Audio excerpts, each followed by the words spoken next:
Something about electron flow. Since we're talking about amperage, I thought I'd talk about all of it. Water. Water is a great analogy for electron flow. A lot of guys, gals, a lot of techs, they don't get the deal. And I understand that. It's not exactly an easy thing to get. Electricity, electron flow, so on. But the best analogy going is water, because everybody knows water. Everybody deals with water. You turn on the sink every day and you wash your face or shave your face or brush your teeth or whatever. You're flowing water. Well, electricity and water are direct. The analogy between the two is almost perfect. So if you have trouble with electron flow or understanding electron flow, then relate it to water. And I'll just go through this slide as we talk about it. A circuit is always two conductors, a power source, and a load. And of course, as many switches as you want. And I didn't put a switch in here with this analogy, but in the case of water, in the case of a water system, a switch would be a valve, off-on valve. Simple as that. But the minimum requirements of a circuit electrically is two conductors, a power source, and a load. That's our minimum, right? So here I have my power source represented by a pump. It could be a pump for water or a generator for electrical. I have my conductor. Here's one at the top, one at the bottom.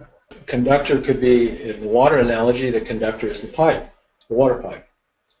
In the electrical analogy, it's wire. It's copper wire, aluminum wire, typically copper wire anymore. Okay. Notice I have pressure up here. Just like in a water system, I would have pressure on the water system. The water system here at the ranch is set at 55 psi. Typical house voltage is 110 volts. Pressure is pressure.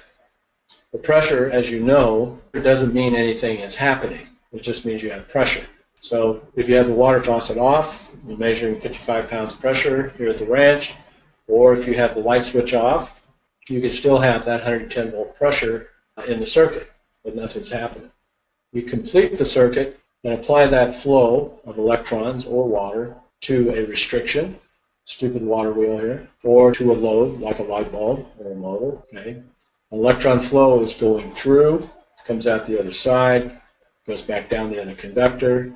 I still have the pressure's still there, and comes back up here to the power source, to the generator or the water pump. Now, most water systems that we're all familiar with are open systems, i.e. the water goes down, it goes through the restriction, and then it goes on the ground or down the drain or whatever. So there is no pressure on the outlet side.